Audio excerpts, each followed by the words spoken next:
This is our league, and this is your league. Broadcasting from the 55-yard line in Japan to the shores of the Great White North and everywhere around the world on Gridiron America Radio and the Sports History Network. Bud Light presents Real Men of Genius. Real men of genius.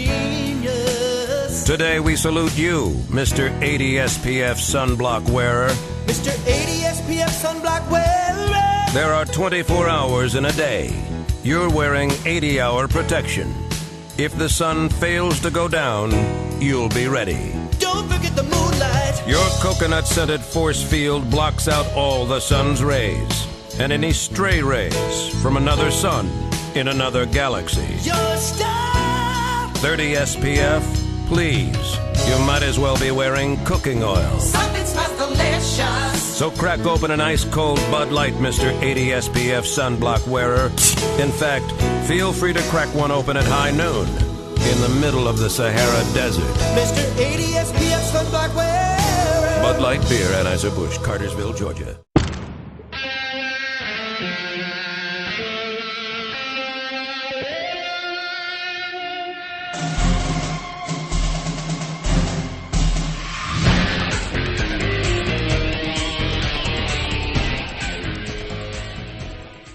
Hey, everybody, welcome to the 55-yard line. And tonight I am joined on the 55-yard line with Fran Stuchbury from OurSports Central.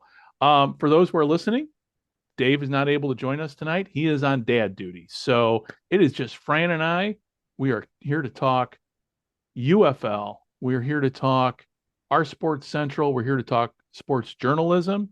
And, man, Fran, you and I have been talking here for a good half hour before we hit the record button. So let's just get right into it. Fran, tell us about yourself. Tell us about OurSports Central, how your career started with sports journalism and what OurSports Central is all about. Well, here's how my career started. I was a big arena football fan growing up when I was younger. And then back in 1998, the Madison Square Garden decided to bring the New York City Hawks to Madison Square Garden. So I was able to cover some games in the Garden and enjoy arena football games. And what happened was prior to that, I got an email from Ken Gill telling me about a website called Arena Fan. So I decided to, join the website and get on the message board, and I started to engage with fans. So I said, why not do an arena football radio show? I had Pete Porcelli on, a former player that I met on that mailing list. I said, let's have a guest on just for kicks. I had him on. People were listening. After the show, a guy from Nashville called and said, Fran, it was a great show. So I'm like, maybe I have something coming here. So I decided to do an arena football radio show, the first national show called Arena Zone. So it was kind of like a passion project of mine. I had Jim Foster on once talk about the history of the league. I had a couple other guests on. One day I had the Nashville Cats fan site runner Neil Cook on, and people in my sports department were attacking me for covering the league. And they even they was basically telling me, giving me attitude, this and this, this and this. And I was like, oh, how about this? Let me do a show next week. I'll cut it to half an hour, and I'll, we'll just go on. So what happened was I had to get a big impact guest to get fans to listen. And Jim Foster called again, and came on my show. And he said, Fran, I can only talk 10 minutes. I was bummed. But what happened was the interview was going so well. People were sending me questions all over the country. And the interview went 45 minutes. And then at the end of the interview, I said, Jim, my mission tonight was to prove an arena football radio show could work. And Jim Forster said, Fran, you're a pioneer. I appreciate what you're doing. I knew then, after those comments, I was going to make it in sports. Then things got a little bit crazier after that. A guy named Rory Webb from Tampa Bay called after the show to invite me to come down to cover the Arena Bowl, and they put me up with a hotel down there. So my parents, as a graduation present, sent me gave me an airplane. I got down on that plane, and when I got to the airport, Rory welcomed me with a Fran Arena Bowl sign. So I was like like a big celebrity. So sitting down there having fun, and Rory told me one thing that I always took to heart. He told me that arena football fans were the most passionate, down to earth fans you'd ever meet, and that transpired over the years. I ended up that night covering my went to a Devil Rays game that when they were in their first year in that dump of that Trop Stadium. So, and then I went down, I covered the Arena Bowl. That was a fun experience. I did a post game radio show, and then I came back, and then I had a hard time looking for work opportunities. And then I made a contact in Arena Bowl. Worked for the Dick Buckets Football Network. He said try the Sports Network, and they decided. I reached out to them. They decided to give my boss an assistant, and my friend's reference got me the job. I ended up working for the Sports Network for over 17 years. So that's how I got. Thanks to my arena football career, it got me my foot in the door. And then prior to moving to Pennsylvania, I had Kurt Warner on his rookie year with the Rams, and a year after that, he was Super Bowl and NFL MVP, and then now he's in the Pro Football Hall of Fame. So that was kind of cool to pull that off. So, yep, that's how I got my career in sports started. And then back in around 2000, Paul Reitz, who was on the Arena fan email list, I wasn't much of a writer back then, but Paul loved my passion. He told me, Fran, I'm starting a new website, OurSports Central. I'd love to have you involved. So I got involved, and my first article I wrote was the XFL preview back in 2001. So that's how I got involved with OurSports Central back in 2001. And you've been writing with them, God, man, we're aging ourselves here, but man, we're going on what, 23 years now? 23 years, yep. Wow. And how many articles, just off the top of your head, how many articles do you know or think you've written in those 23 years? Hundreds. It depends now, because now I'm doing more with the week around the leagues. Every week that's already 50 articles right there. But, players of the week, interviews. I'm doing a lot more writing now, because now I have more sports. Now that I'm down in Raleigh, I have more sports opportunities. I covered the Philadelphia Soul Arena football team for 5 years, in the heydays from 2003 to 2008. That was fun when the arena football was good. After 2008, it was a bleep show after that, but it's another story. And for those who have not visited OurSports Central, can you just tell people what the website covers? Because, last week, Dave and I, we sat and we talked to UFL. We're talking UFL, a lot here in the next probably month or two. But OurSports Central is much more than the United Football League. It is an all-encompassing website that covers leagues all around North America. All sport, everything non-Big Four, and MLS. I'm sorry, no offense, you're not Big Four. You're buried on Apple TV. You are not Big Four. Deal with it, please. And for if you're a minor league hockey fan, it's really the one site to go to, because that's where I'm kind of a minor league hockey fan. I'm from Chicago, so we have the Chicago Steel. You can find an article on the Chicago Steel or the Chicago Wolves on OurSports Central. And with you and Paul, it's not just you and Paul, but you guys have a team. How long have you guys been together as a team with this website? Well, I'm been together with him for over 22 years. But you guys have more guys. We guys have writers that write, different contributors. The one guy you probably like is Dan Krieger, his weekly sports league and franchise report. People love that article. Yeah, that is one of those articles. People go gaga. Oh, that people love that article, because it gives you he covers the leagues I don't even want to talk about. So that's what I meant. Over the 23 years you guys have had the website, it's more, there's so many contributors here. And what you're talking about, that mailing list, I saw somebody on Facebook mention about the mailing list, and it was nothing but positive reviews about how important that newsletter is to people. Yeah, because it's just when you have people that are involved, that have passion, it definitely works. I mean, as far as like minor league hockey is concerned, we even cover the junior leagues. That's even another layer where, I mean, Paul considers that another layer of people that care about it. The thing is, here's what's going on in these days. All these newspaper sites, everybody wants to pay. So the problem is now you have to find other news sources to get the local stories up on the site.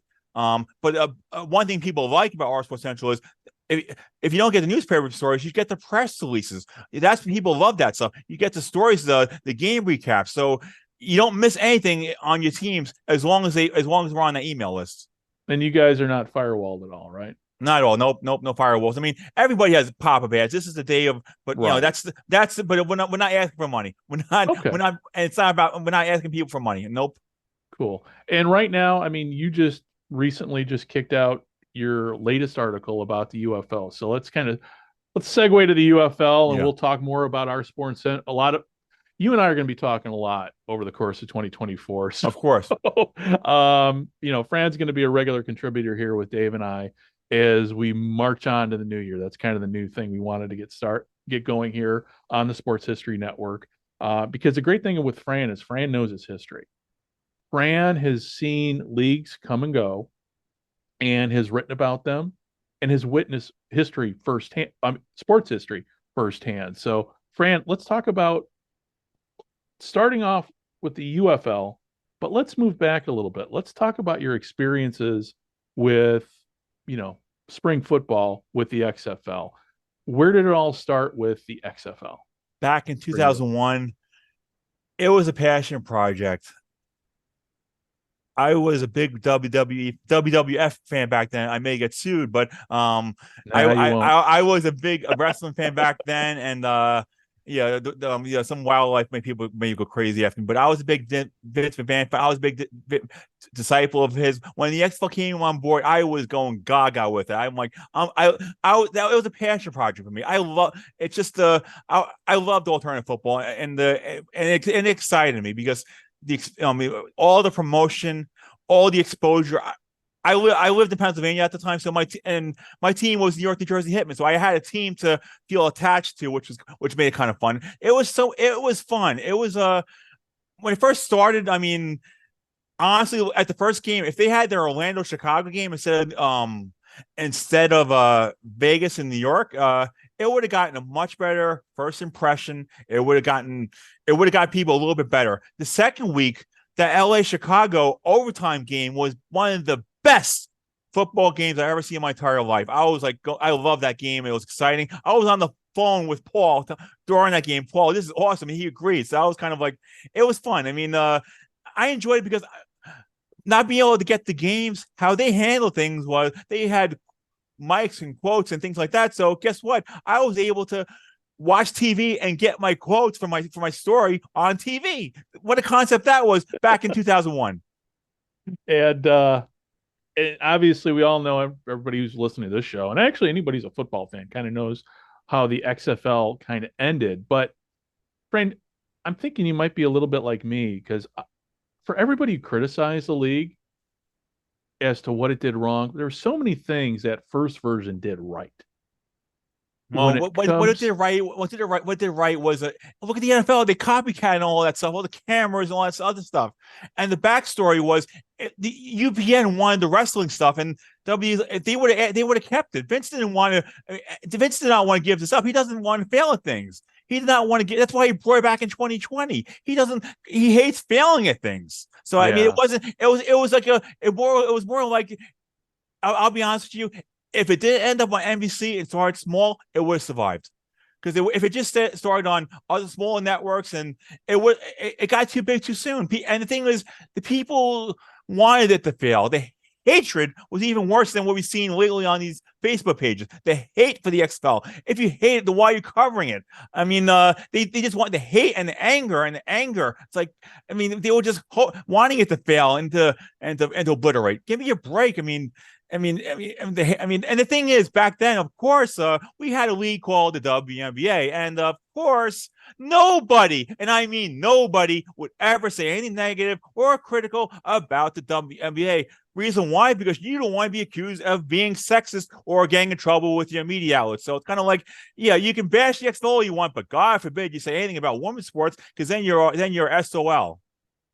So. And when it came to the XFL, obviously you had Vince McMahon, the personality that he is. You either love him or you hate him. But as a business guy, you know what? It's hard to disagree. I mean, Vince McMahon, worth billions. I mean, he has been a very good businessman. All I got to do is look at how, going back to wrestling, how the WWF was just a regional, and then all of a sudden it was national. And you look at what he did, and you were there. You're like me. I was a huge wrestling fan in the 80s. Somebody asked me, it's like, yeah. He's like, you don't like wrestling? I go, listen, I watched wrestling every day in college and have been to 3 matches myself. So, and I was a huge Miss Elizabeth fan. I mean, I'll put that out. I was a huge Macho Man fan because he was from Chicago. But with Vince McMahon, I honestly thought the XFL was a great idea. It was just in the execution. It might have been too much too soon, but back in those days, and we're talking 23. We're not talking that long ago, but the media landscape was so different because we didn't have streaming. We didn't have, thank God, we didn't have social media. We didn't have Facebook. We didn't have trolls. But we had, the XFL wasn't just on NBC. It was on UPN. It was on cable. And it's sad. I was disappointed when it all went away because I was thinking, if it would have been given a second chance the next season, I think it might have had there was a chance for success. So we fast forward then to 20 to the 20 to 20, let's go to 2018 because that's when all the planning started. And you had and I always call it XFL 1.5 came along, which is the AAF. Did you guys, and off the top of my head, I'm asking the question because I don't know the answer, but off the top of my head, did you guys at OurSports Central cover the AAF? Yes, we did. I did a weekly column. Yep. I decided to make that commitment. And the funny thing was, this is what happened with that. I did my players of the week, but here's what me and Paul decided to come up with. Since they weren't doing extra points on PATs or whatever rule they were doing, we came up with the offense, defense, and one that I used for every other week, unsung hero, which a key play or a moment for a player to win the game. I mean, the AAF was all the, oh my God, I mean, all the hype and Charlie Avershaw should be embarrassed of what all the lies and all the lies he did. Yeah. All the hype and all these plans, all this stuff. And the thing is, it was on shaky grounds with investors. All this promise, all this years of funding, and all these things, and people were excited. They had questionable ownership groups, but the thing is, you want to know why they moved so fast? Because they felt they had to meet the XFL first to market and get those teams and get those markets. They felt they did not want to compete against the XFL. They should have said, how about this, Vince? How about we join our sources together? Vince would not get involved with him. He wanted to do his own thing. I mean, He knew he was going to die on his own. And after the second week, they came so close to being bankrupt because of the funding, and Tom Dundon gave him a Hail Mary, which lasted the week 6 more weeks. And I'll tell you a funny story.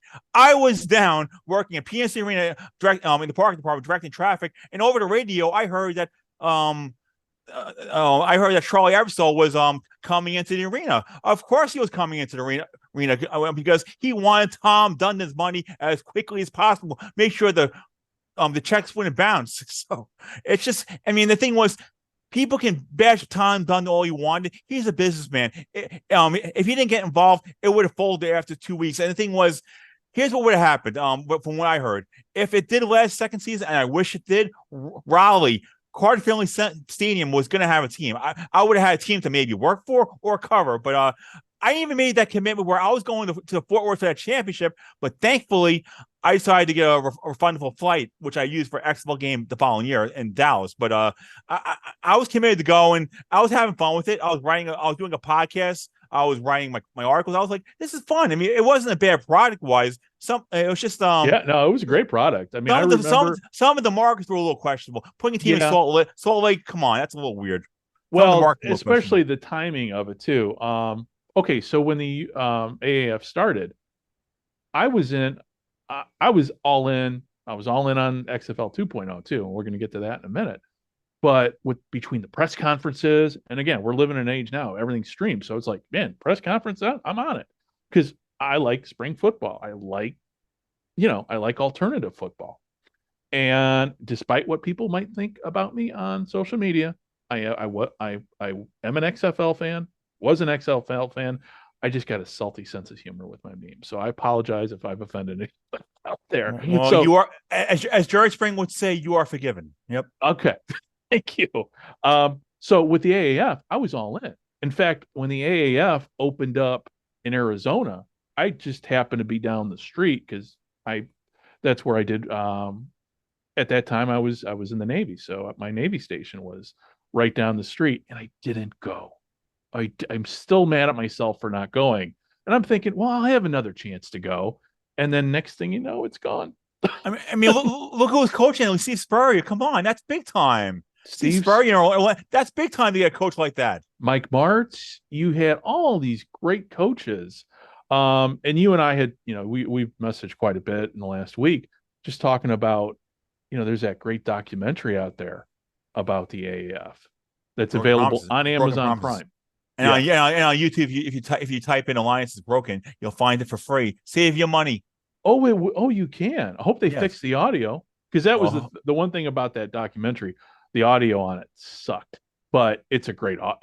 If you can play with the volume knob enough, well, it's a great documentary. I'll tell you a fun story because it was one of my Facebook friends from Orlando that was a photographer. The thing is, I give him credit because you're not burning. If the league's gone, you're not burning any bridges, so you might as well go for it. You might as well at least get something out there. I mean, the league's gone. What are they going to do? They're gone. They can't sue you. They have no money. So I give him credit for doing a passion project and to giving people a side that they should know. And the thing is, you're not burning your bridge. That looks good that you did something of high quality like that. Well, I mean, and that's that's kind of always been especially in the 21st century, when it comes to spring football, not a whole lot has been written about the history of spring football in the 21st century.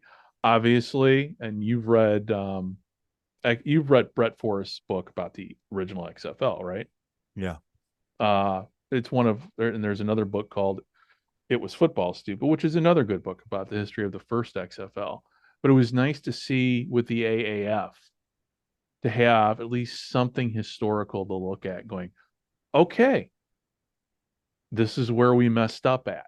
This is how you don't run a league, start a league, etc. So while the AAF was imploding, you had the XFL 2.0 coming up. And to me, I was all in. I watched everything. I watched the press conferences with Oliver Luck when they were naming the teams. Vince McMahon came out, in non-wrestler mode, in businessman mode, saying, here's what we're going to do.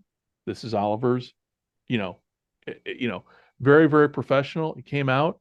I was all in on it. And obviously the world, we had we had a plague breakout about midway through it and put all that to bed.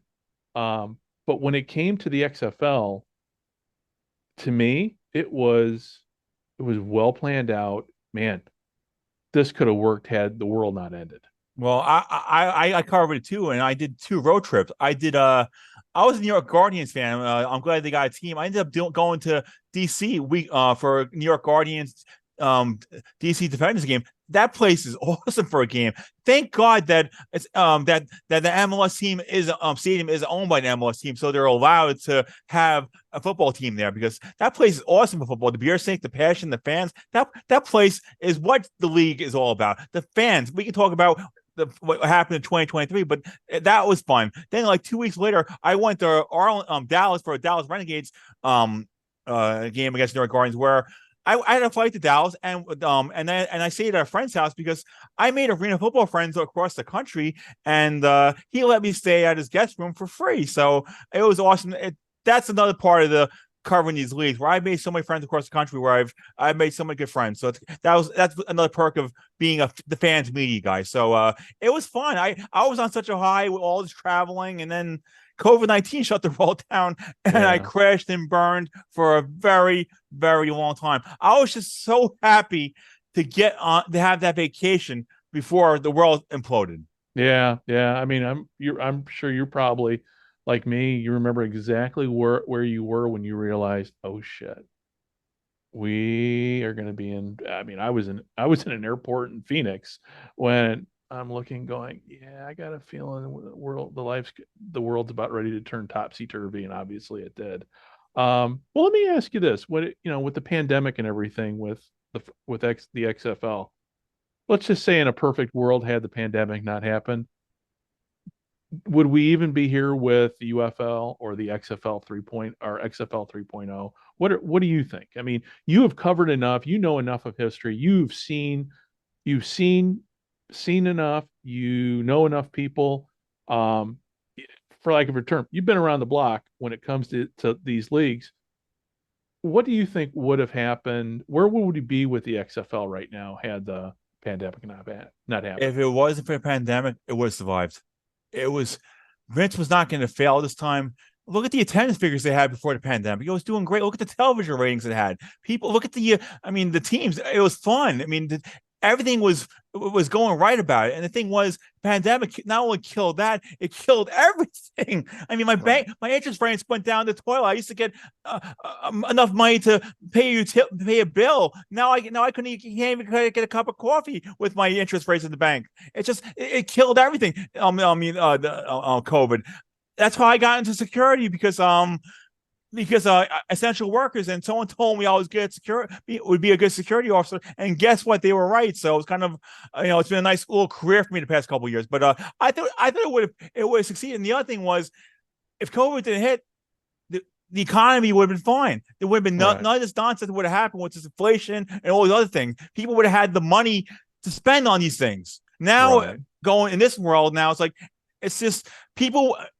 When the XFL launched in 2023, people were a little disappointed by our attendance figures. My thing is, people do not have the money to spend on entertainment values. People are working 3 jobs to pay bills. It's a different world out there. You can't compare 2020 XFL to 2023 XFL because it was a different world, different economy, and different. And the other thing is, people are a little hesitant to support a league that may not survive. Right. Well. And then moving on. Okay, so with the XFL, so we had the XFL 2.0, pandemic came, and then there's talk of the USFL. And I remember when there was that period right after the pandemic. 2021 is kind of about the time period. You had the XFL and the CFL talking merger. You had the USFL coming out of the blue because it was an outgrowth of the Spring League with Brian Woods. What was your first off, what was your take on the Spring League all of a sudden becoming the USFL? Basically, it was just they saw something that TV filler, they saw something that people may actually watch. That's what they wanted. They wanted a TV program. That's what they want. They wanted this TV content. It was never about the fans. That's just Spring League was just, and Brian Woods is a pine. Let's talk about history. Remember that FXFL. Remember that disaster. Remember that fall experimental football league. Remember that disaster. Yeah. Remember that he had that league that lasted I don't even know if it survived one season, but it killed the Omaha market. Omaha had that good. That's a good thing with the UFL. That's right. But Brian Woods basically burned every bridge known to mankind. Pay unpaid debts. And now he gets another. It's like he gets another chance with the Spring League. Like, oh, let's do it as cheap as possible again. And then the other story was with him. There was reports that he didn't pay hotel debt. So it's like, what is going on here? And now he's involved with this USL because he bought a trademark. What he deserved to get an opportunity like that? That wasn't really fair. He's not a good businessman. He just invested in something that he's able to buy. That's all he did. He didn't do anything to earn this opportunity to be involved with a football league, a legitimate football league. Not at all. And yeah, because you talked there, I forgot about the UFL and the FXFL. We'll get into that later. Yeah. Yeah, let's talk. Oh no, I mean the fall UFL. We'll deal when we compare the new one. Okay. Yeah. All right. Yeah. Fine. Yep. And my take on the USFL when it came out, with the Spring League becoming the USFL, the old guy in me came out. I'm like, wait a minute. These are not the same teams. You're taking, and listen, I mean, you can't, I don't know if you can see in here in my studio here, but I have one whole section of my office devoted to the original USFL. And I've got mini helmets and everything. So I'm still very much, when it comes to the USFL, when I think about it, I talk about it, go back and watch all games. I'm a teenager again. And that's what I love about football history, football nostalgia. So when this came out, I'm like, okay, well, that's great and everything, but and then nobody's, Doug Flutie came out. He's like, yeah, this is going to be bigger and better. I'm like, well, the product did come out. And what we saw was basically, a studio version of football because they're playing in hubs, but there's no real fans. So were you able to go down to Birmingham that first season and watch any of those games? I thought about it, but it's a pain in the ass to get to Birmingham. It's not. It's just. Yeah, I was going to say, from a travel standpoint, you got to take a million flights, and plus the other thing, it's not like flying to Chicago. I mean, come on. And the other thing is, I hear the airports, the area is not the safest thing in the world from what I've heard. It's not. I mean, you got to be careful in certain parts of the area. My friend, I'm saying I heard Birmingham, and the other thing was I didn't have the as much interest in that USFL because it was the other thing is if I'm going to go down there, besides the Birmingham games. Just give me no one in attendance for the other games. And no, there were crickets. There was drones making more noise than fans were. I mean, the non-Birmingham games were a joke. As far as, from a fan standpoint. I mean, it was just like watching a scrimmage. COVID's over. We don't need to see that. Yeah, when I was watching these games, and it took me back to, you and I messaged. I sent you a link to about the short story that George R. Martin did about the last Super Bowl. About a future, it's an old science fiction short story for those people who don't know, and I'm going to try to put a link into this for people to get more information in the show liner notes. But the gist of that story is football has now become, nobody's watching live real football anymore. Everybody's watching, basically Madden on their TV to see how the greatest teams play out. So when I was watching the USFL doing the studio, doing the hub, that's to me what I thought. It's like, it was almost like, fiction come to life. And I'm watching it, but yeah, it was like, it had no soul, I guess, in a way. That's the only way I can put it. There was there was no crowds. The guys out there were hustling. And that's, to me, really the key thing is it's like, okay, the players are having a good time, but nobody else is because there's nobody else in the stadium. So I really wasn't too high on the USFL when it came out. And obviously this past year, I was not able to watch the USFL because I live in a country that's geo-blocked from USFL. I was geo-blocked from USFL coverage. So when it came to the USFL second season, were you more in on the product this time on the second season? Well, a little bit less because I was a little burned out covering the XFL that second season. I was a little football fatigued. I covered the XFL. I'm covering almost 30 weeks of 20 weeks of football. I'm getting a little tired. I'm covering it, but towards the end, I'm like, please let this end. Because I was tired I was covering 12 weeks of the XFL. Then I was going when they went head to head a couple of weeks. It was the second season USFL it dropped. They did not do better. The attendance at Birmingham got worse. The TV ratings got worse. they wouldn't. Let's say this. At least I give the XFL credit. They gave transparency with these attendance figures. The Yeah, they USFL, even in the markets that they had, the 3 markets they would not even reveal attendance figures. What are you hiding? I mean, is it? I mean, I know if you have tickets like $10, whatever. Be transparent, and I hope this new version announces headed figures. I know fans of Facebook are gonna go crazy, but they go crazy about everything. But the thing is, at least be transparent. And then in Canton, Canton's a nice market, but that's like a minor league feel. Canton's it's not really. It's cheap. That's how I feel about Canton. I mean, it's affordable. It's you have the Pro Football Hall of Fame, but it was never a long-term solution. Like there was never going to be a long-term solution. Canton. I mean, how is that bringing corporate sponsors and fans? Even though they consider part of the Cleveland market, it's not part of the Cleveland market. It's I don't. Do you consider Canton when you think of Canton? Do you consider that Cleveland? I don't. All I know is you drive around Cleveland to get to Canton. That's all. That's what I know of Canton and Cleveland itself, because Canton's not part of Cleveland.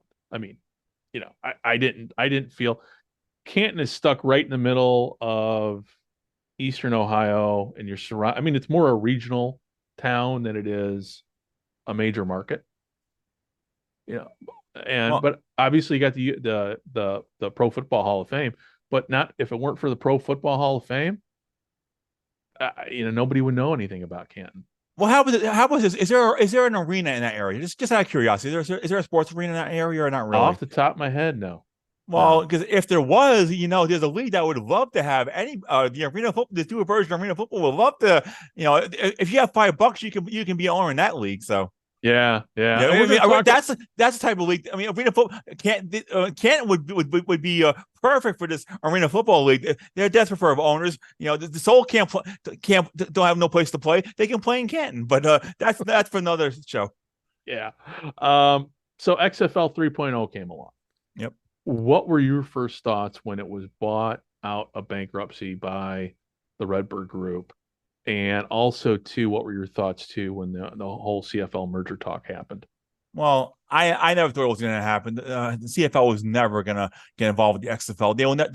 They were people in Canada would have gone crazy if Americans got involved with it. They would feel like they were stealing the game. The only reason why they had U.S. expansion back in the heydays was because they needed the money. Otherwise, they would never add teams, and they wouldn't have had U.S. teams back then. They needed that money. I mean, it didn't work, but it kept the league afloat. So, and I used to and I went in the Baltimore Stallions. They loved their team, and when I covered a Grey Cup in Montreal in 2001, those fans were still there. So, I mean, the fans that would have lasted in Baltimore if the Ravens didn't go there. So, yeah, I mean, the thing is, with the American expansion, obviously the brainchild of that was John Candy, and it was an idea obviously worth exploring. And those expansion fees saved the league itself.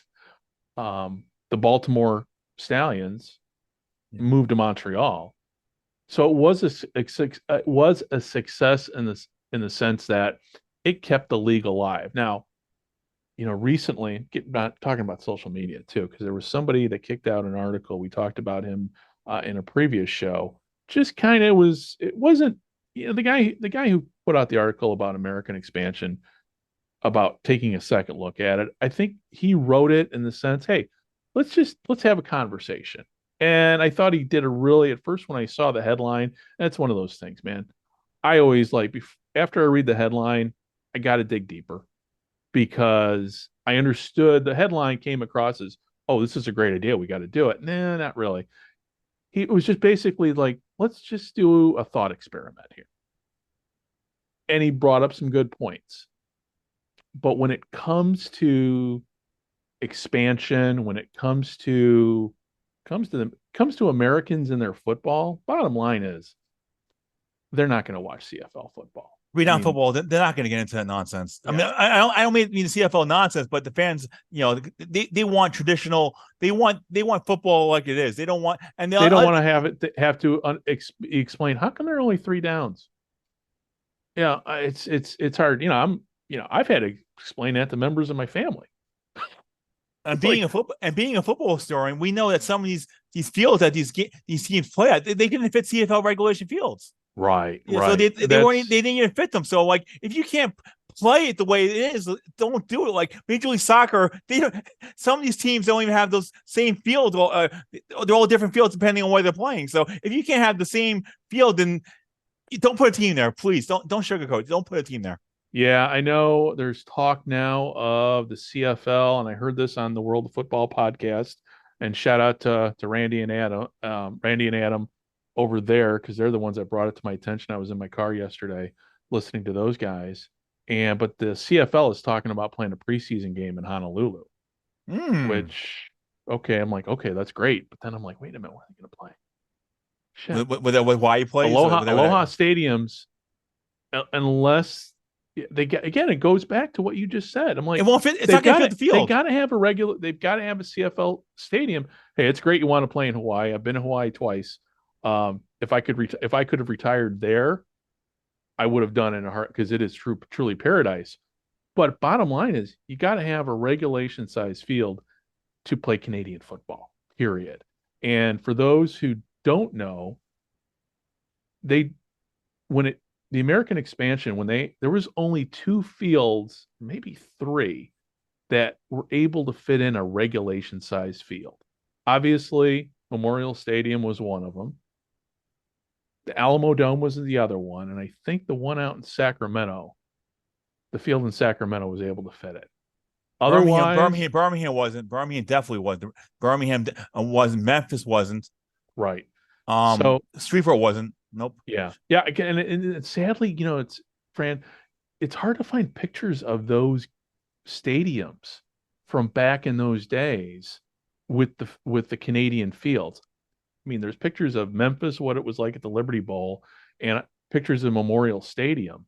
But trying to find images of the other stadiums with, I guess I need to go back on YouTube and take a look. I know I do have both seasons of the Baltimore Stallions on DVD, and I need to do a hard look, put those in the DVD player and have it take a look, and maybe I can see that. But yeah, bottom line is, Americans and Canadian football, I mean, there's a hardcore group of us Americans that love Canadian football, but on general, I mean, fan apathy towards the CFL in the States is huge. Nobody cares. And plus, too, trying to even find it on TV, other than CBS Sports Network, which only shows you about half the season anyway, you've got to go look for it. I'll be honest with you, talking about CFL, they dropped the ball going for ESPN for CBS Sports. I mean, they dropped the ball. At least they had the platforms, the exposure. They went for money, but it got buried. I mean, the Grey Cup should have been on CBS Sports Network. I have CBS Sports Network. I would have taped the game. It was a great game. It was a great trying game. To get eyeballs. Why have a TV deal on the US if you're not getting fans to watch? Fans are not going to watch an app. It's too much of a headache. If it's complicated, people are not going to do it. Right. I don't have the patience for that nonsense. That's why I watch on YouTube. That's it. Yeah. Yeah. And so that kind of rolls into the XFL. So we had XFL 3.0 come along. And first off, with the XFL, what did you think with version 3.0 in terms of the execution of the plan to get it from concept to week 1? Well, here's a perfect example. There wouldn't have been an XFL 3.0 if there was an XFL 2.0, because these people would not have spent the money. They got pennies on the dollar, $15 million, Dwayne The Rock Johnson and Redbird. They would not have spent all that money to start stuff in the first place. They can say how much they love football. They would not have spent hundreds of millions of dollars. Let's be honest. They would not have spent that. But they did things a little bit cheaper. I give them credit. They have presence in home markets. I give them credit. I really felt that was a big thing. I mean, the hub format in the city, practicing one city, is fine, but you still have to get engaged. And I'll be honest with you, I thought Vegas would have worked if they had a good venue. If they had played Allegiant, but the Raiders apparently blocked that. If they played there, fans would have loved that cheaper alternative. But Vegas was not going to allow that to happen. I thought Vegas would have been a great market if they had the right venue. Right. Yeah. Yeah, because they're playing in basically an abandoned baseball park. And if they would have been able to play at where the Raiders play at, that's right off the strip. You've got, it's be so easy to market spring football to people on the strip. And the thing was, if you make the ticket prices lower, and there are actually people that actually want to enjoy football on a budget, and the XFL could have been sold as we can spend $40 and have fun, and they could have had their passionate little fan bases dressed out, and they could have done a even more creative nickname. That's the other thing I didn't like about this new version of the XFL. They could have done more creativity with the nicknames. They don't have to do Vegas Vipers. Do something else. Like Orlando Guardians, that's what New York was. Do something else. I would have been happy if they did Orlando Rage. Just do another. Don't just be cheap down and use a brand we already have. Do something different. Get some eyeballs. Was a Guardian for Orlando? Come on. Do you think when it comes to the marketing of the XFL, because this is kind of where I had a big issue, it didn't seem like it was marketed like I was expecting, like XFL 2.0 was. Well, Vince spent the money. He spent so much more money. This was a little bit scaled down, so they spent less money. They had people doing work, but the thing was, it's like, for example, social media is nice, but you're preaching to your choir. You're not getting new fans. If you're a WNBA fan, you're gonna follow Facebook, but how are you gonna get more fans if you're just preaching to the same people over and over and over and over? So, well, it's everybody's. That's a bad thing about social media is every social media fandom is an echo chamber. And XFL, USFL, those are small echo chambers that think they're big echo chambers. And here's the problem. People think they're in that echo chamber on Facebook and their groups and wherever else. They think with the reactions and the likes and the comments, they're big time. Guess what? You're not. I mean, outside of that circle, nobody knows what you're saying. Nobody is reading what you're saying. So, one reason why I like writing for OurSports Central, other people ask me to write for other sites. They've been around for over 23, 24 years. They have sites they have every single league on there. So if a lacrosse fan happens to cross that page, they're going to read my stuff. If a hockey fan, baseball fan, they're going to read my stuff. I love the fact that I have a platform that people will just come across. Oh, look, here's Fran's stuff. Let's see what he has to say this week. So so these sites that do their own little name by name stuff and it's not going to work. Not going to work. Yeah. It just, the XFL. Thank God. I said this in the last show when I was when Dave and I were talking. The people that put in that do your XFL news hubs, your pro football newsrooms, your XFL boards. They're all very passionate fans. They're not making money really off any of their websites or anything. They do it because they are fans. And I just wish the XFL would have leveraged these guys more. And I think, and this is just my opinion, I could be way off base, but I think the XFL really dropped the ball when it came to marketing this league by, sending out cease and desist letters to people that were doing XFL podcasts saying, hey, you can't use our name anymore. You can't bite the hand that feeds you. Yeah. And, like you too, when it comes to social media, and this is where I think people got kind of pissed at me. I'm like, okay, guys, you know what? Followers and impressions don't translate to eyeballs on sets or asses in the seats, period. So you can crow all you want, XFL, about your social media following. And, Danny Garcia, I'm not a huge fan of because to me, XFL 3.0 sure seemed, at least anytime I would turn on the TV, it was all about her. It was all about The Rock. It wasn't about the players. It wasn't about the fans. At least that's how it made me feel. Well, I honestly feel they could have done a little bit more, promoting the product themselves. They could have gone on TV shows. They could have done a little bit more. It wasn't as much as I thought it would be. I thought they'd be more, like when a celebrity has their movie, they go from radio station. It wasn't. I feel like they could have been used a little bit more to get more attention, as far as from a standpoint where they could have, gotten more people to. They weren't used as I thought they would. When I was down in Orlando, they had their first ever game. Garcia was there, and Russ Brandon was there. We did that. They had their State of the Union. But the thing was, it just kind of surprised me that The Rock, when they had he was in all 4 games when they first. But the thing was, I'm surprised it wasn't used. They weren't used to a point more to get the people to watch, to get more attention, even just to talk about the league. Get on these radio shows, get on these podcasts. Yeah. And the thing is, there's times when they were on these things and they didn't even mention it. Why be on? You have a platform. I mean, just mention it. Come on, tell these people. I mean, I'm gonna come on. I'm gonna talk about whatever you want me to talk about, but I'm gonna mention my league I own. Come on, let's be honest here. Yeah, it's I know maybe I'm hoping that this year everybody has not only done their homework but has also read their history books. And you and I are, I mean, we're on Sports History Network, so that for anybody who's listening, well, that's kind of our thing. We like to take a look back at old leagues past and memories and dissect, hey, what happened. And even there's a great show too, and I don't know if you've listened to Good Seats Still Available, the show that Tim Hanlon does to look at old leagues and talk about not only the nostalgia but also why these leagues failed. And I am very hopeful that this year everybody did their homework. So when the league kicks off, we're not sitting around on social media bitching and moaning about attendance. Hey, I can't get my jersey. That was the other thing too. The XFL just did not have the swag ready like Vince McMahon did back in 2020. I mean, when you go to a game, you want to buy a shirt.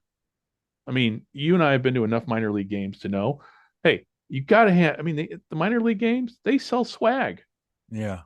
To me, so I'm very hopeful that this season will be a success. What say you? Well, I think it'll be a success, but I hate to say it's a little bit based on what I've seen. It's a bit of a rush job. Everything's been. Look how long it took this merge took. We thought it was gonna be done sooner. It's taken. It was announced early January. That's kind of like. I'm shocked it was December. Get this done quick because the stuff we saw on Blank Book. I mean, come on. I mean, everyone was like, it's just. I mean, for months on end, people were going gaga for any little nugget, and there was nothing. Nothing. Yeah. I mean, no media outlets to cover except for a blog. I don't even know how these bloggers can even come up with something. I mean, my point while I was making on social media, which I got ripped for, I was waiting till an official announcement. Right. I was not gonna put myself out there and write about soap opera.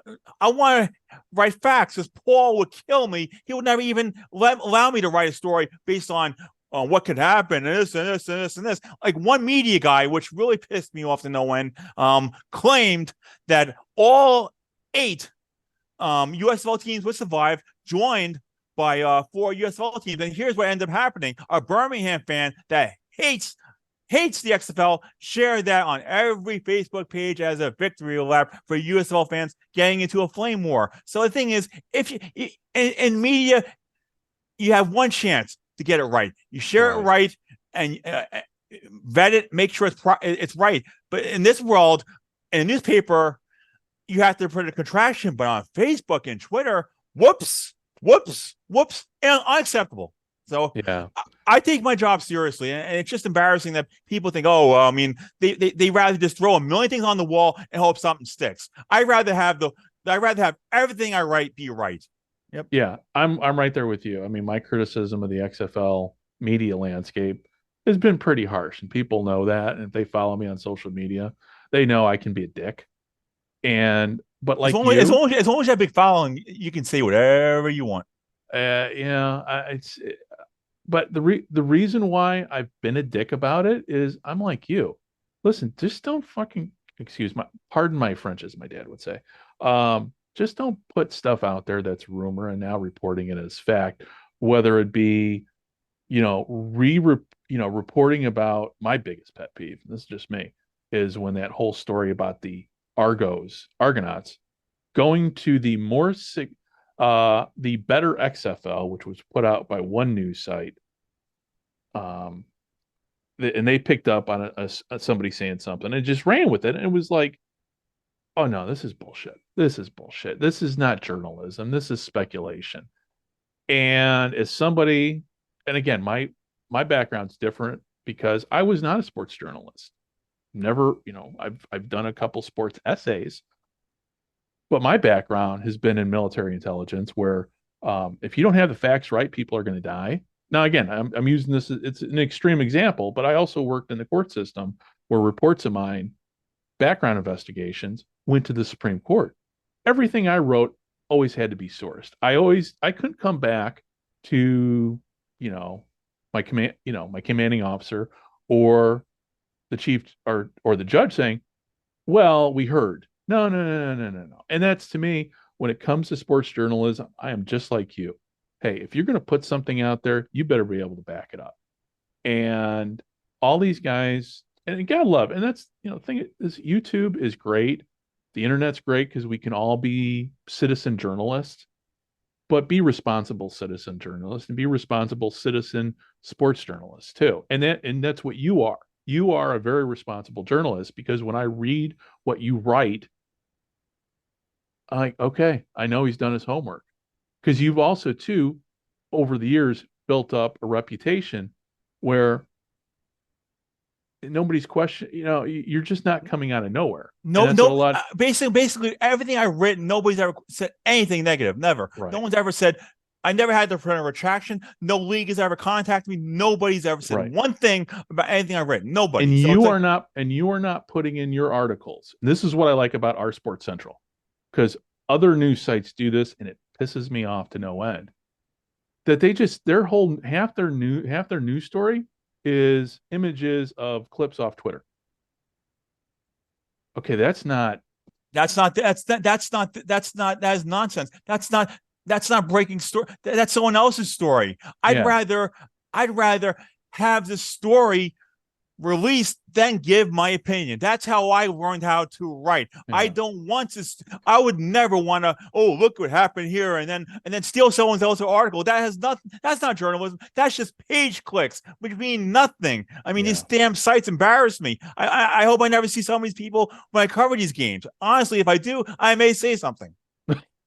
And to me, I have my podcast, and at some point, I also do another podcast, and everybody who's listening to this podcast knows it's Gridiron Japan, where John, BJ, and I, we kind of cover the Japanese game. We're the only games in town here in Japan on the English language side, looking at the game.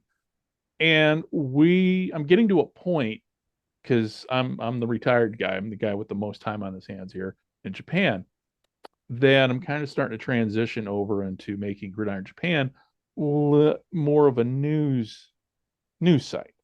I want to start reporting on the game here. And obviously, people ask, well, what's it like in Japan? And I go, well, I've been settling in for the last year. And it's been a hard transition, because I'm literally I'm on the far side of the world here, even though it sounds like Fran and I are right next door talking. But when I report about the X League, it's going to be based on facts. It's not going to be I'm not going to grab clips, I don't know. I'm just old school. I like my facts. And if I can't back something up, I'm not going to put it down on paper. And I mean, the one thing I like to do with my column, which you see on my week around, I like having videos. That's different. I'm not. That's just a visual aspect side of it, where people can see. Like when in my column, I had the college game day where they revealed the team names, and speaking of that, you got to get Pat McAfee involved with this league in some capacity. I mean, he has his show. If you do a weekly UFL show, people go gaga over there. If he's doing the games, people are going to watch him. Have him involved, please, Pat. You need a personality. I mean, the guy, and the funny thing was, he kind of like threw the USL a little bit under the bus, like saying, you guys were a little bit better. Well, of course they were a little bit better. They did more fan engagement. They did a better job. But if I say that on Facebook, people may block me. I'm just, how it is. Well, I know how it is, because I've been blocked, I think, by every XFL fan site there is there. So it's almost to a point where on Facebook now, all I want to do now is just share my articles I write. That's it. I'm not going to do opinions, because it seems like anything I share, someone's going to be offended to that. I can't even say put an opinion for a possible discussion, like about the possible rule changes. I threw it out there and said, this is just rumor. Well, this is a Facebook group. We're supposed to discuss things. I mean, I'm like, people are nuts. I mean, I wish I had their job where I could live on Facebook every day. In the heydays where jobs monitor everything you do, I guess jobs are getting lazy these days. I don't know what's going on. Well, the smartphones changed a lot of that too. Well, yeah, because remember the old days you did it on your computer, and then like Yeah. they can track that stuff and mail you. Now Yeah. you can do it on your phone. Now, like but the thing is, I just don't get how some people can just be on Facebook all day and have this. I mean, Dude, if you live in if you live, I used to be at Facebook all the time.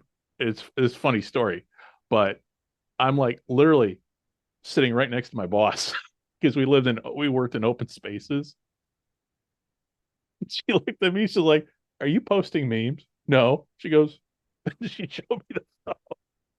But yeah, it's like, yeah, we all live. I mean, everybody's on their phone. Yeah, no, I hear you. I believe I'm a little bit of that too. But if I have things going on in my life, I'm not on my phone. I can't. Yeah. If I have work or if I'm covering other leagues, I'm not doing that stuff. If I'm covering soccer games, I'm like there's a time where I'm like I don't mind taking like 4 or 5 hours away from my phone. I don't need to be on there to get update on Facebook. I'm like I mean, if someone needs me, I'll get back to them eventually. And if they get offended, I don't get back to them too quickly. Too bad. So. Well, and too with Facebook and social media, everybody just kind of regurgitates the same rumor. Yeah. And in the military, we called, there's human intelligence, signals intelligence, and to me, we always had rumor intelligence, and it's nothing but rumor intelligence that circulates over and over and over, and you get tired of it. And here's the problem. Here's the problem I have with some of the fans. I'm like, I mean, if you have a favorite Facebook group, just stick to that group. Yeah. Don't just spam every single page with your opinion. There's some guys that just want. I mean, create a website and then link it. I mean, there's one guy, like I think some guy from Houston that I mean, he basically goes to every single page and spams his opinion. The mass Los Mysterio. I like him. He's not, I mean, I've dealt with him a couple of times, but the thing is, he spams every single page promoting his opinion. Even if it's not factual or fun, it's all based on speculation. Like, wait till the league announces, then I mean, all that wasted energy and anxiety. People are on edge over there on Facebook. I'm like, some of these people have mental issues. Some of these people have jobs involved with this league. I'm like, just chill. It's just the football league. It's just, I mean, that has failed so many times. And as far as people who try to get jobs in these leagues, unless you live at home with your parents, I wouldn't do it because it's too risky. Let me ask you this, just in terms of I'm kind of switching gears here because I didn't even think that's a great subject to talk about. In terms of the job opportunities with these, with minor leagues, and we'll just talk about you just use football out there. I mean, what is the job market for, and I ask this because I just don't know the answer to the question, but what does the job market look like for somebody, say it's right out of college or is trying to figure out where they want to go in life? What does the job market look like for somebody wanting to get into, say, sports management, sports information? What's that like right now? Or work for a team? It's basically one you have to be able to relocate anywhere. Some people are willing to that. Some people are in their comfort zone. They want to stay at home the rest of their lives. You have to be willing to, if you want to get in the sports industry, you have to be able to go anywhere where you can get an opportunity. Second of all, you have to network. So if you know somebody that knows you, you can do well. Like, perfect example. I mean, I saw you liked my Fayetteville Marksman article. So I covered that game, the game a couple weeks ago in Fayetteville. The thing is, those people are really nice. They were really nice to me. They have like 5 million jobs. Everyone doing all these different jobs and running around like lunatics, but they love what they do. And the thing is, it's a passion to a point where they do it. They get their exposure, make their net connections, and then they move on to the next opportunity. Because it's not, I mean, that's how it is. It's one of those situations where, I mean, these minor leagues, you move up. I mean, there's teams that go from minor league soccer to major league soccer, and you see an opportunity, you pay your dues, you network, and the thing is, with these sports leagues, there's so many people that see your stuff with your press releases and articles. And if you're a professional and you do a good job, you have tons of writing samples. So keep on banging out those press releases. Keep on banging out content. The bottom line is this: in this industry, somebody's going to notice it. That's how how I got my job with OurSports Central. Paul knows what I was doing. How even like with you, I mean, you read my stuff for years, and all of a sudden your friend request, like, who is this guy? And then we started to talk, and I found out how cool you are. So, yep. Oh, thank you. I'm really enjoying this, and it's Me too. and that's the thing about podcasting, because as much as, and that's how I got into this through Scott Adamson, and Scott was our original co-host here, and Scott's still a great friend of mine, even though he's not co-hosting anymore. Here he comes but- now. Here comes David. More somebody's on here Oh, now. hey, Dave. Let's Dave see. Solinsky is joining us. Wow. Hey, Dave. Nice to meet you. You can't see me, Hey, but I can buddy. see you. No problem. Nice to meet you. I apologize for being late. Long story. So Oh, no, that's okay, man. you must have been snowing from Buffalo, from what I heard, right? Is that how I? That's... Yeah, How's everything going, man? good. No, it's great. Just calling for. They're actually calling for snow this weekend, so it should be no shock. Stay indoors. Yeah, let me. Are you near Lake Erie? What lake are you near out there? Let's give what lake are you near where you get snow? 10 feet of snow. Lake Ontario. Okay, well I was close. HOMES. Yep. I was one of those 5. Yep. I grew up near Lake Erie. Now I'm over by Lake Ontario. So I was half right. Okay. Yep. So, Dave, we were just in the middle of talking about, for people wanting to find a career, we're starting out young, how to get themselves noticed, how to get themselves established in a career and, say, sports management and that. Your thoughts? What would you suggest or recommend anybody coming right out of college or wants to pursue a career in, say, sports information, sports management, and that type of stuff? Intern. I can't recommend that. That's the route I took.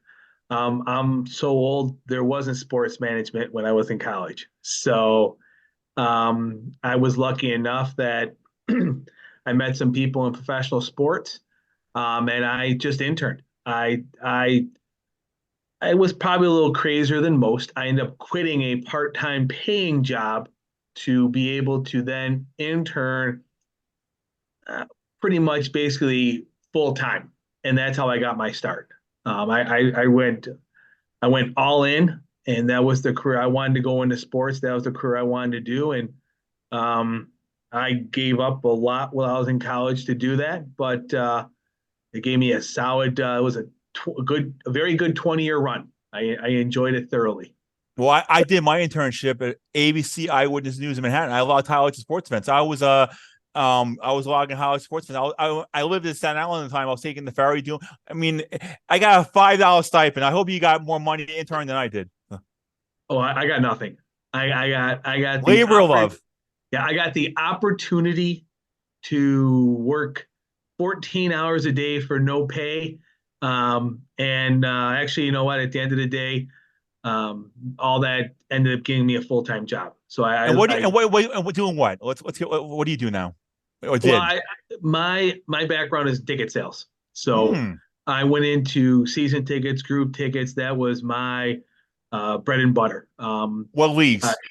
I worked for the Rochester Americans, Rochester Nighthawks, Rochester Rhinos, Rochester Rattlers. So that's AHL, NLL, the USL. USL. It went through a couple iterations. A-League. I mean, I know my history. I covered those leagues. And the thing is, Rochester at one time used to be a top minor league sports town. I don't know if it is right now, but at one time it was number 1 as far as minor league sports. So yeah, at one time you were king of the hill. One time. I had those articles because I was there during that. I worked for the Amherst. I worked for the Rochester Sports Group from 95 to 2007. So I was there when they started the Nighthawks, started the Rhinos, started the Rattlers. And at one point, I ran the ticketing for all 4 of those teams. Two different stadiums, then a third stadium. That's my background, professional sports. Then I went down and worked with the Carolina Railhawks down in Raleigh. That's my neck of the woods. Yep. I live in Raleigh. I mean, that's before when they came Carolina FC. When they were Carolina Railhawks, they spent money. They spent lots of money on players. They actually spent money. When they went to Carolina FC, they spent no money. That's my take. I left in 2009. It was a fun 2 years. I had a lot of fun. It was a great stadium to work at. I was lucky enough to riding a private jet a couple times to go to some. Went to a couple U.S. Open Cup matches, and I was with the Rhinos when they won the U.S. Open Cup in '99. So it was won a Calder Cup, won a Major Indoor Lacrosse League Championship, National Lacrosse League Championship. Was a part of a few different USL, US Open Cup, and then I went back up to the Rhinos from 2009 to 2016, and then we won the USL Championship again in 2015. So it was, it was a great 20-year run. I enjoyed it thoroughly. Well deserved, and like with the U.S. Open Cup, MLS, you guys are a bunch of overpriced crybabies playing this league. Playing this league and have fun. Oh, you want to have your MLS? No, you want to have a soccer monopoly. These leagues deserve to play against each other. You guys are too big for your britches. You want to be in your own fan club? By all means, go.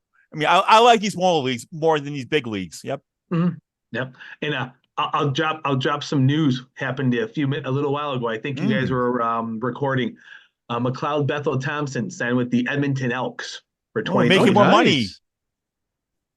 He has better coaching in CFL than he did in New Orleans. So yeah, but he came back to chase the dream to play over here and get a look. I can't blame the guy for that. He was going for one more shot, and I can't blame him. And now I think he understands where he's at, and he's gonna go back play in the CFL. Don't blame him at all for that. Or at least he could. And you know what? It might just not be a 1-year deal. If he plays well enough, he might be there for a few more years. Because as we all know, age is really not a factor in playing quarterback anymore. And Edmonton needs a quarterback. So he'll get a chance to start. He wants to a team where he's going to get a chance to start and not hold the clipboard. But then again, in the CFL, quarterbacks get injured every 5 seconds in that league. So he can play any moment. That's for another show. Yep. Yeah, that's true. Because the CFL. I mean, it's nice seeing Nathan Rourke getting a shot down here, but man, I sure would like to see him back in a BC Lions uniform at some point. Well, a question. Do you guys think Chris Stever is going to go back to the CFL, or do you think he's going to latch on to an NFL team? I think he can play in the CFL as a backup and help a team out. But the thing is, when you make the NFL team, these people don't realize every year you play in that league, you get closer to getting that magic word. Pension. Yeah. Yep. And these people don't realize, these dumb fans say, "Oh, go! You want to play? No, you get in the NFL. Even if you're holding clipboard, after a couple of years, you get pension." So these fans are uneducated, and they need to know that. Yep. Well, I think if once you make it to the NFL, and you said the right word there, pension, you're gonna hang on to the NFL as long as you can, because obviously because you walk away with the pension. I don't know how long you have to be vested to get that. Is it 4 years now? 4 years now. Dave's like, hey, he just told me it's 4 years. I'm like, I thought it was 3. Some guys kind of just went back because they wanted to play, like Ricky Ray. He didn't want to hold clipboard, like Henry Burris. Some of those guys just like they wanted to play. And plus they were older too. I mean, they wanted to play, and Ricky Ray made a smart decision. Harry Burris, he hung around a little bit long. I mean, he made the right decision. If you're young, the Bears for go about for a minute. it. Yeah, he was on the Bears. I'm saying, if you're young, you might as well go for it. Doug Flutie, I feel if he had the right system, he would have been a great NFL player. If he had the right system, he would have been a star. Yeah, it's kind of like with talk about NFL people that, to me, I would love to see play in the CFL. Kind of segue in there. Kyler Murray. I mean, I'm a huge Arizona Cardinals fan, and I can't stand Kyler Murray in an Arizona Cardinals uniform because he hasn't done anything for me to earn that money. However, with that said, he'd be perfect in the CFL with the way he moves and with his arm. So it's just my thought right there. One thing is, unfortunately, now all the money he has. That's the other thing. Some people say, "Oh, let's go play in these small leagues." They have hundreds of millions of dollars. Unless they have a passion to play, or they want to resurrect their careers, or prove the haters wrong, they're not going to. Will go down to a small league. Some people suggest, "Oh, every Joe Blow playing in arena football league, they're not playing for chump change." Yeah, you make more money pumping gas than playing in those leagues. Come on. Well, Franny actually brought up something I wanted to talk about. We just haven't gotten to yet, but now is a perfect time. Let's talk about the Arena Football League. All because the Arena Football League, is starting once again. And what I know, I mean, I see the stuff. Where are we at with the Arena Football League? Is it going to happen this year? I mean, It's going. or is it? It Is is it going to going to be? happen, but it has been so quiet as a mouse. Perfect example. Why in your right mind do you have a big New York show revealing the schedules and then only to change the schedules? There's been no information going out there. There's been nothing. It's been quiet. I mean, at this point, they should just cancel the season and play and reorganize. The only thing, I don't know that much. The only thing I know is that Ricky Foggy's coaching the Minnesota Myth. That was officially announced today. And that team's going to be a myth with the lack of information. But in all seriousness, Philadelphia Soul, a travel team, why even have them? It's like there's no information. I will say this. I'll make one prediction with this league. If it plays, the one team that's going to win it all is the Orlando Predators. I mean, they love their leagues. They'll get 7,000 fans because people just have nothing better to do in Orlando. And the Orlando Predators are still a real team. They're a real team. They're a real team, and they've had the National League, and the fan base has been for decades. The thing was, they've continued to play. These other markets haven't. So, but I don't know. I mean, there's no press release. I don't know a player's line, and they claim they can be on TV. Well, if they're on TV, when we watch these games, let's get some popcorn because it's going to be a disaster. Well, I mean, obviously being from Chicago, I'm a Chicago Rush fan. Been to 3. People ask me, it's like, you ever been to arena game? Been to 3. And actually, I had seats right on the 25-yard line, 2 rows up. So it's like we got linebackers in our lap every game. But the Chicago Rush team, I haven't heard anything new out of them. Well, they're not going to play. Apparently, if they do play next year, they'll be in probably in Rockford, but they haven't said a word. That's okay. But I don't know much either. It's all vague. So yeah. But and we don't even know the TV schedule. We know nothing. So my history, I covered the Philadelphia Soul games. That was fun. I interviewed Bon Jovi once. Someone said, don't be intimidated by Bon Jovi. Why would I be intimidated by Bon Jovi? Ron Jaworski was nice. I enjoyed the games. The only time I didn't enjoy the games was when they had to play in that old Spectrum, that dump of a Spectrum. So, and when it comes to the Arena League and these other indoor leagues, because nobody really, obviously Tim, we've got a show here. We've got an Arena Fan history podcast here on the Sports History Network. But when it comes, the Arena leagues, to me, don't get enough coverage. But then again, to me, they are so underfunded. It's, for lack of a better term, it just feels like every team is a fly-by-night operation. Yeah, they are to a degree, but at least the IFL has stability. They have stability. Okay. They had their championship in Vegas. At least they have those teams fall during the season. At least they're trying. Plus, I wonder if they're going to still be tied with this UFL. They were tied with XFL. That was an interesting. They got some players signed. Well, hopefully that development continues. Yeah, and how important is YouTube to all of these leagues? An absolute must, because where else can you watch the games? You can't watch the games anyplace else. The only place I'm watching the IFL Championship is when they're on CBS Sports Network. Otherwise, you're not watching these games. The National Arena League is now they have 8 Midwest teams, and now the Carolina Cobras are on islands. That's a weird league. So yeah. The National Arena League is basically the CIF rebranded. That's all it is. With Carolina, that's it. Yeah, that's all it is. That's all it is. Carolina. I'm surprised Carolina still in the league because they're going to spend a fortune on air flights. A fortune. Oh yes. Well, and really the interesting part that I find out of this whole thing is with every league, the 3.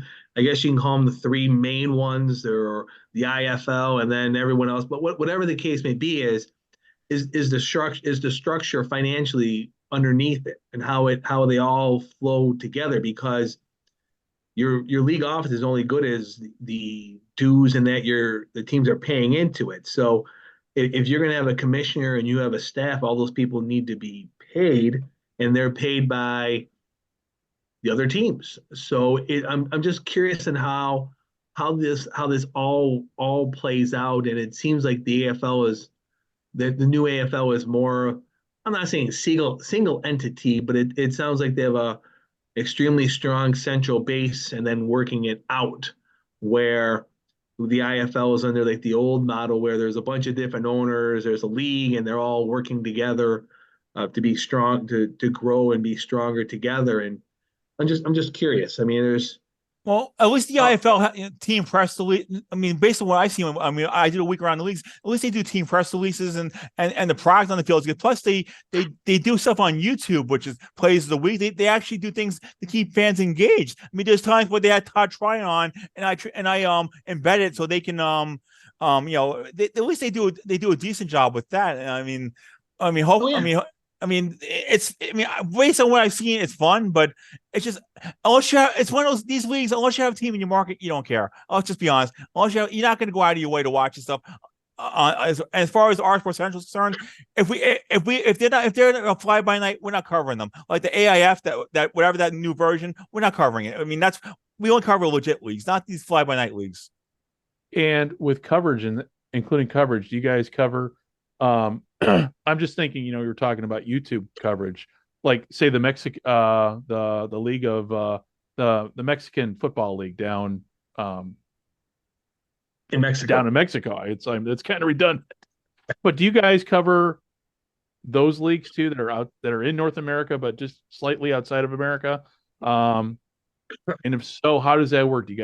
Are you guys pretty much like if you were to cover the X League here in Japan, you would have to use translation software. How does that work for you guys? Do you guys have anybody say in like Mexico providing information to you guys to report on any of these leagues outside of the States? Unlikely, because first of all, where are we getting the press releases? Will they be in English? Where are we getting news articles to link up on the site? It's those leagues are hard to get. I mean, just to get any exposure, the closest we probably get to some these teams is the ones that have teams in those leagues, like the MASL has the Mexico teams, like the G League has the Mexico team. Otherwise, it's like maybe the minor league baseball teams. As that's as close as we're. If you have a team in those areas, we'll cover them. If we're not, then nope.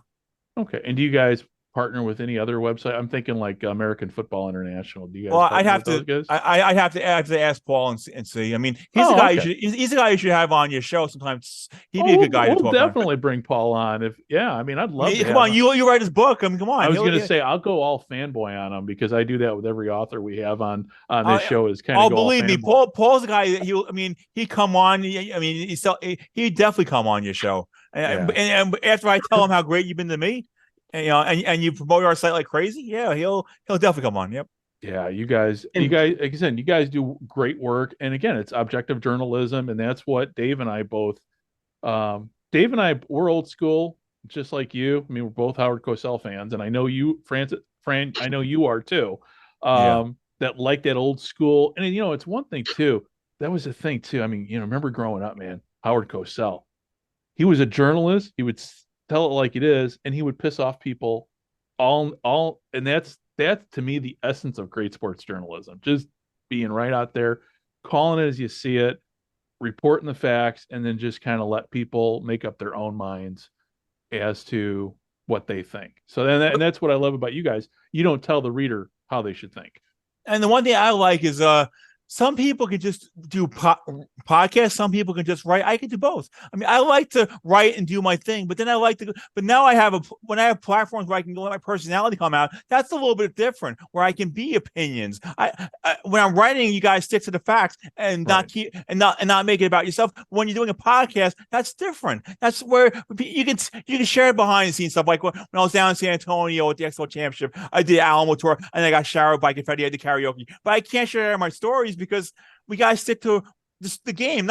Nobody cares nobody cares what I'm doing. But that's those bloggers. They want, look what I'm doing on Twitter, and it doesn't. Nobody cares. So yeah. Well, you are welcome here anytime. I mean, I know me being in Japan, you guys being in the States, time zones are kind of wacky, but this works out well, and we are definitely going to do more of this sooner rather than later too.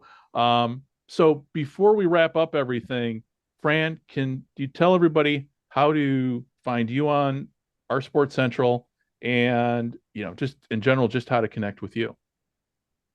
You can connect me on OurSports Central, www.oursportscentral.com. You can click on the OurSports Central Originals, and then you can click on my name, and then if you see my name, you can see my stuff for years, because I've been covering over 20 years of stuff, so you can scroll through and find stuff. I mean, you can find me on Facebook as Fran Stuchbury. I'll take a friend request from somebody if I have no problem connecting with people like that, or even like you can check us out on Twitter or email. I'm not gonna give my email address, because then everyone's gonna spam me. But like I say, I'm the type of guy you can Google me and you'll find me. So that's how it works. And if you're our show, we are From the 55 on Twitter. I don't like using the term X formerly. You know what I'm saying. That's the one place. Shoot us a direct message, and we'll definitely hit you up. Dave, how can people connect with you if they got any issues? Are you still? No, you're good. You're good. He's incognito. But I do want to, Fran. I do want to say, tremendous coverage of the Professional Women's Hockey League. You guys are doing an awesome job. I have to say. I will tell you one thing, which is a labor of love for me. I end up linking up articles from the papers on there. I help out Paul with that. It's fun because I like to give it exposure, because those other media, those other outlets are covering it. Talking about that league, it has the potential to work. I'm disappointed they didn't come up with nicknames their first year. I'm a little disappointed with that. They should have had nicknames in place, but I think it has potential to work. But the thing is, I hope they get a better TV deal, because they gotta. I mean, come on. The media is treating it like it's the golden child, because it's women's sports. If it was a men's hockey league, they'd be getting killed. So you know how it works. Well, and I say, I mean, they don't have a TV deal in the United States. That's true, but they're getting 18,000 people on YouTube to watch it. I mean, the games are free on YouTube in the United States, and I think it's on CBC in Canada. So. I mean, they're getting exposure. Well, the Canada markets love the team. So I hate to say that if they're going to expand, they're going to expand more in Canada. But the problem with that is it's not going to help the TV deal. So they got to think of it that way too. If they want to build the league, but if they put it in Canada, they're just going to make Canada money. They're not going to get U.S. money out of it. So that's their catch. I agree, but I think right now any money is good money, and I wouldn't be surprised that before the end of the season, though, you'll see at least a couple of games on the NHL Network, just to give it a little try, see what that does. But I could see that happening. It's good. NHL it's been good Network. hockey. It's been fun, entertaining, a good product. I mean, and they're getting so much press. They're getting so much. Yeah. I mean, the media outlets are going gaga over this stuff. And but like I said, this is a labor of love for me. I mean, I've been that you can hear. I'm like a media guy, but I have a fan's perspective. That's like all three of us. We're media guys, professionals, but we think like fans. That's what makes us different. Like this week, I'm going to be hopefully he set up the interview with Dave Wyndham, the founder of the Pro Volleyball Federation. I'm going to go to Atlanta, cover the first ever Atlanta Vibe game. That'll be fun, just to get out and do something different. I don't know if the league's. I mean, it'll be fun. I like doing different things, and you never know who you're going to meet that can help you out down the road. So that's kind of cool. Mm-hmm. Yep. Well, gents, on that note, let us wrap everything up. And this is Greg, and with Dave and Fran, we are going to be talking to you guys out there very regularly. Yeah, because this is a new weekly thing. And Fran, like I said, you are welcome here anytime, and consider yourself part of the team here from the 55-yard line from here on out, my friend. Thank you so much. I will say one thing. People say you have to do a short podcast. It can be, if it's interesting, people will listen.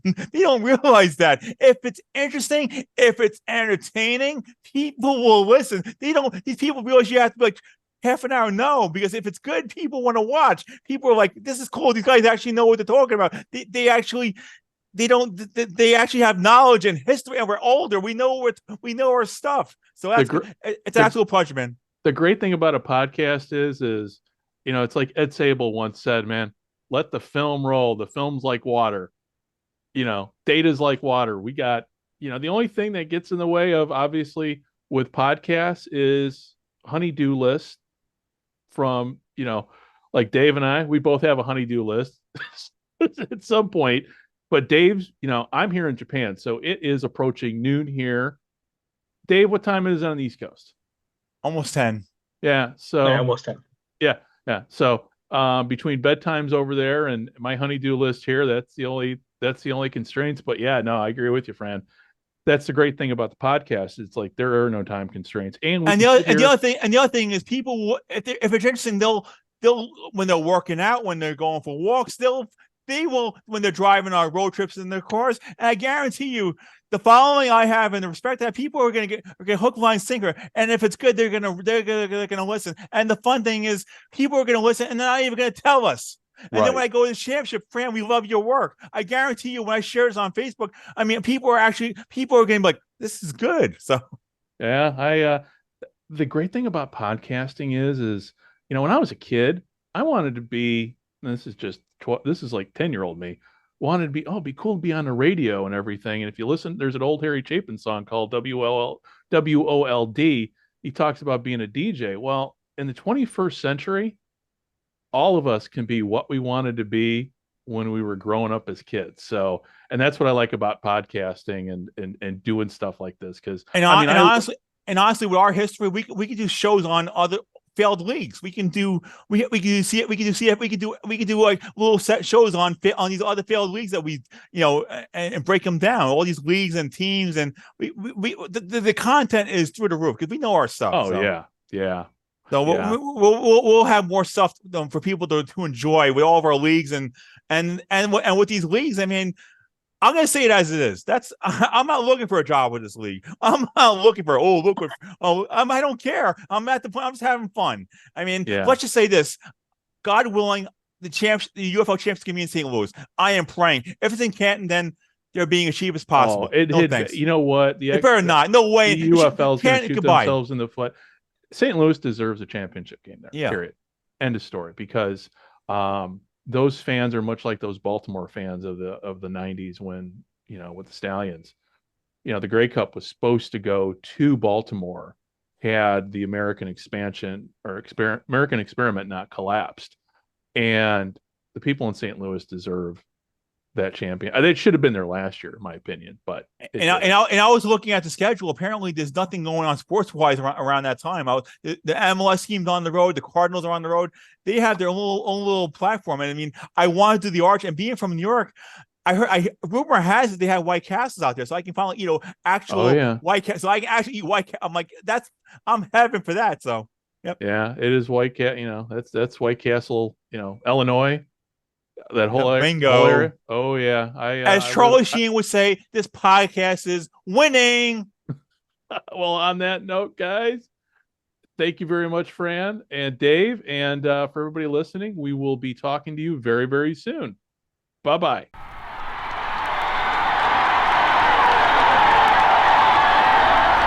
This is Johnny Unitas of the Baltimore Colts. Let's go, you Colts.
This podcast is part of the Sports History Network, your headquarters for the yesteryear of your favorite sport. You can learn more at sportshistorynetwork.com.